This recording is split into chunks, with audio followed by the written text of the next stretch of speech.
Hi, I'm Dr. Niti Khare. Now in today's lecture, I'm going to talk about bureaucratic leadership and charismatic leadership. So coming to bureaucratic leadership. Bureaucratic leaders follow rules vigorously and ensure that their people follow procedures precisely. This is appropriate for work involving serious safety risks, such as working with machinery, working with toxic substances, or at dangerous heights, or with large sums of money. Bureaucratic leadership is also useful for managing employees who perform routine tasks. This style is much less effective in teams and organizations that rely on flexibility, creativity, or innovation. Charismatic leadership resembles transformational leadership. Both types of leaders inspire and motivate their team members. The difference lies in their intent. Transformational leaders want to transform their teams and organizations, while leaders who rely on charisma often focus on themselves and their own ambitions, and they may not want to change anything. Is transformational leadership genetic?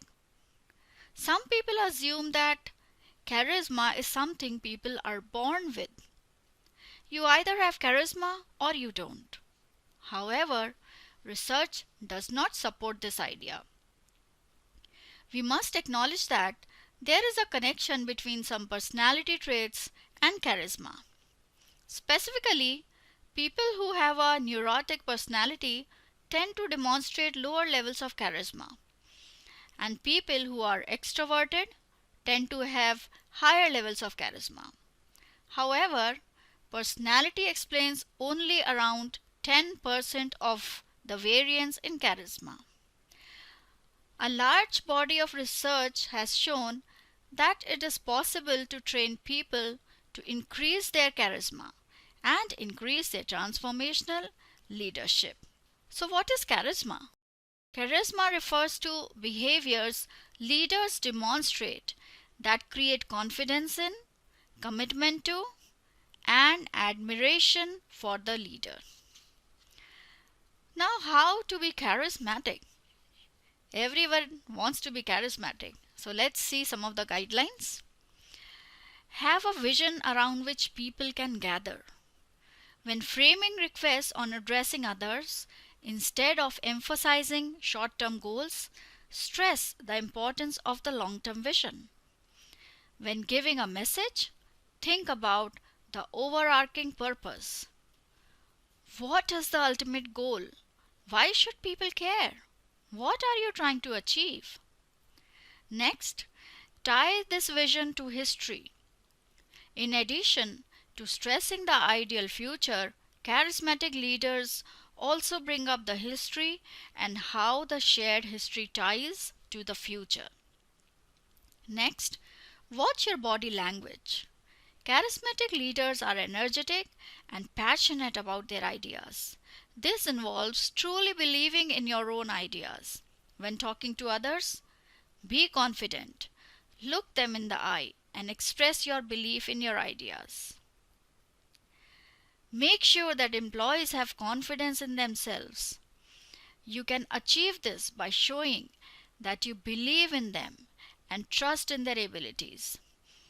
If they have real reason to doubt their abilities, make sure that you address the underlying issue, such as training and mentoring. And last, challenge the status quo. Charismatic leaders solve current problems by radically rethinking the way things are done and suggesting alternatives that are risky, novel, and unconventional. So I hope you have some idea about how to be charismatic. So basically, students, the difference between charismatic leadership and transformational leadership lies in their intent. Transformational leaders want to transform their teams and organizations, while leaders who rely on charisma often focus on themselves and their own ambitions, and they may not want to change anything. Charismatic leaders might believe that they can do no wrong, even when others warn them about the path that they are on. This feeling of invincibility can severely damage a team or an organization, as was shown in the 2008 financial crisis. Thank you.